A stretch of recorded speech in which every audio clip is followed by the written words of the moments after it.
What is up, everyone, and welcome to another edition of The Danny Show. I'm your host, Daniel Cody, and this is where I give commentary and reviews on all things wrestling. Thank you guys so much for joining. As you can see, I am wearing pink, and in honor of today being July the 2nd, the birthday of the best there is, the best there was, and the best there ever will be, Bret the Hitman Hart, the excellence of execution, and one of the greatest technical wrestlers of the 90s, and one of the greatest champions of the 90s and new generation. We celebrate him. So let's get started with a top 10 countdown of my favorite matches of Bret the Hitman Hart. We start off at number 10 with Bret Hart versus Roddy Piper at WrestleMania 8. Fun fact, this took place in Indianapolis, Indiana, where WWE will return in, I believe, 2026 to host WrestleMania, and next year at Royal Rumble 2025. Indiana, the home of their favorite singer, Michael Jackson. But in this match, 1992, for the Intercontinental Championship, both guys were fan favorites. Roddy Piper was the Intercontinental Championship, and Bret Hart, being not only a great technician, but a very intelligent wrestler, he would counter Roddy Piper's sleeper hold the only way he knows how, countering it into a roll-up for the 1-2-3, gaining the Intercontinental Championship and earning Piper's respect. Next on this list at number 9, that same year, we would see Bret the Hitman Hart versus Ric Flair in Bret's home country of Canada for the WWE Championship. This would be a match where we saw Ric Flair show his butt accidentally, and we would also see a classic where Bret Hart would win his first of many WWE Championships, making the Nature Boy, the 16-time world champion and 2-time Hall of Famer, submit to the best there is. Next at number 8, we have Bret Hart versus Bam Bam Bigelow at King of the Ring 1993. Now, Bret had already had a good match earlier that night with Mr. Perfect, but in the end, in the final match to determine who would become the king, he would have to go through Bam Bam Bigelow to win this match and become one of the less than couple of wrestlers who were baby faces as King of the Ring. The only other person I can think of that was a babyface as King of the Ring is Xavier Woods, because all the kings were heels. Because fun fact, and Austin 316 might be popular, but the day he said it, technically, he was heel. So Bret would become one of the few champions and few kings to be a fan favorite at the time. Next on this list, speaking of Mr. Perfect, at number 7, we have Mr. Perfect facing off against Bret Hart for the Intercontinental Championship at SummerSlam 1991 in Madison Square Garden. And in this match, we would see Bret Hart survive the Perfect Plex and teach us all that even a perfect person must submit to the best there is, the best there was, and the best there ever will be. Because in this match, Bret Hart would win the championship, the Intercontinental Championship, making Mr. Perfect tap out. Next on this list, at number 6, another Intercontinental Championship classic that would end up being the main event of SummerSlam 1992 in London, England. This would be a match that would main event SummerSlam, and everyone was strictly behind British Bulldog, even though both men were fan favorites. And Bret Hart was the Intercontinental Champion, but in this classic that took place overseas, it would be British Bulldog with a roll-up that would defeat Bret the Hitman Hart to regain the Intercontinental Championship in one of the greatest SummerSlam main events, as well as one of the greatest UK showdowns in WWE history. And this all would end with Bret Hart showing sportsmanship to his brother-in-law, because, yes, British Bulldog married a relative of Bret the Hitman Hart. Now, it was a great show, and it was like both men walked out victorious as they stood together in unity as a family again.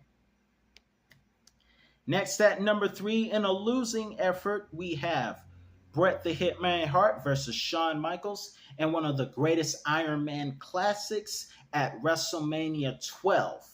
This match would be one of the greatest Iron Man matches before MJF and Bryan Danielson completely stole the show.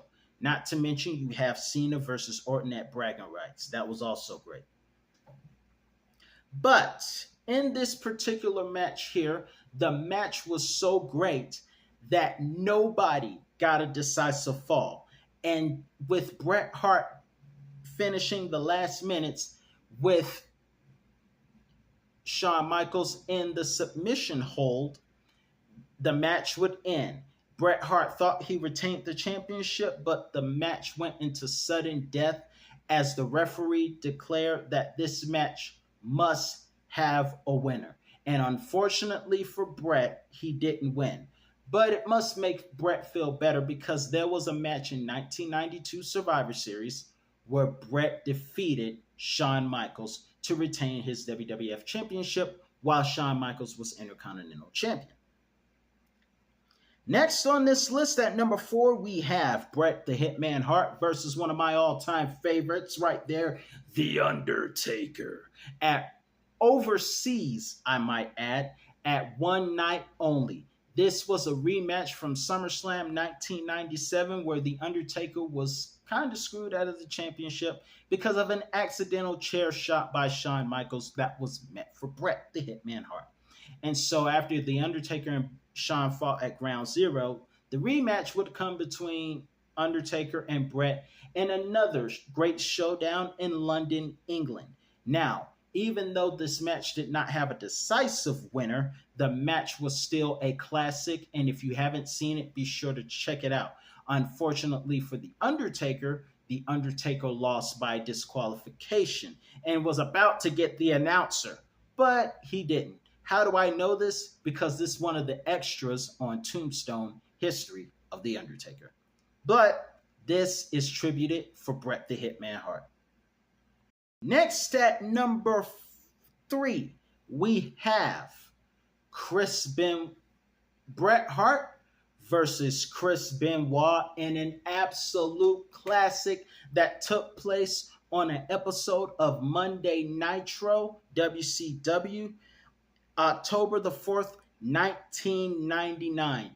And this match was a great technical match, but it was a tribute to Owen Hart, who several months prior had unfortunately passed due to an unfortunate event that took place in Kansas City over the limit in late May. So, in this match, first off, notice how Chris Benoit used The Undertaker's move, the Tombstone.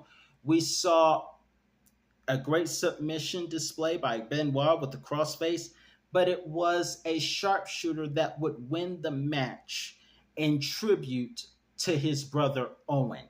And both men showed each other incredible respect both before and after the match. And it was really cool having Harley Race announce both athletes during their entrances. Next on this list, we have at number 2, Bret Hart versus Stone Cold Steve Austin at WrestleMania 13. Now, some of you saw me do a review on my favorite matches that took place in Chicago, my favorite WWE matches. This was put on that list, and for good reason. It was a bloody match where let's say this, Stone Cold Steve Austin did not tap out. This was a submission match, and Stone Cold Steve Austin, bloodied up, refused to tap out. However, this night belonged to Bret the Hitman Hart by victory as far as victory is concerned. But the respect would go to Stone Cold. Both men were crowd favorites as the fans were kind of drawn to Steve Austin. Plus, Bret was expressing his frustrations way too much. But nonetheless, this was a five-star classic in which the man we celebrate today had won. Bret Hart won. He didn't make Stone Cold tap out, but the records show Bret won.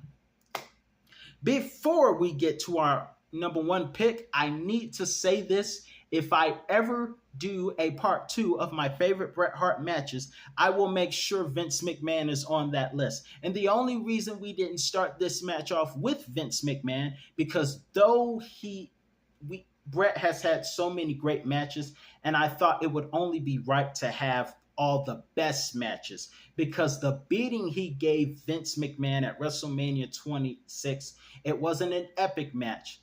But I just like anyone that beats up Vince McMahon because of all the terrible things he does. But that's going to be on part two if I do a part two next year. But for now, that's just an honorary mention. Thank you for beating up Vince McMahon. At number one, we have Bret the Hitman Hart versus his brother Owen Hart at SummerSlam 1994, which also took place in Chicago, Illinois. If I ever do a part two of Chicago, that'll be on that list. But this match was great. It was a rematch from WrestleMania 10, which Owen Hart won. A great match, by the way. But this match took place in Chicago in a steel cage match. And the only reason this five-star match was not the main event of SummerSlam, because SummerSlam was noted for the return of The Undertaker. By the way, The Undertaker said this about Bret Hart recently, that with The Undertaker being a gimmick character that extended so greatly throughout the decades, and Bret Hart not being gimmick but being a wrestler, it taught The Undertaker how to hold his gimmick while being a great wrestler, so that these two can have some of the best matches ever. And they have. And this match was proof of it. These two men had a classic, with Bret Hart superplexing his brother from the top of the cage. We saw Bret use intelligence, because at the time, the cage was not fenced. It was steel rails like steel cage, the blue steel cage.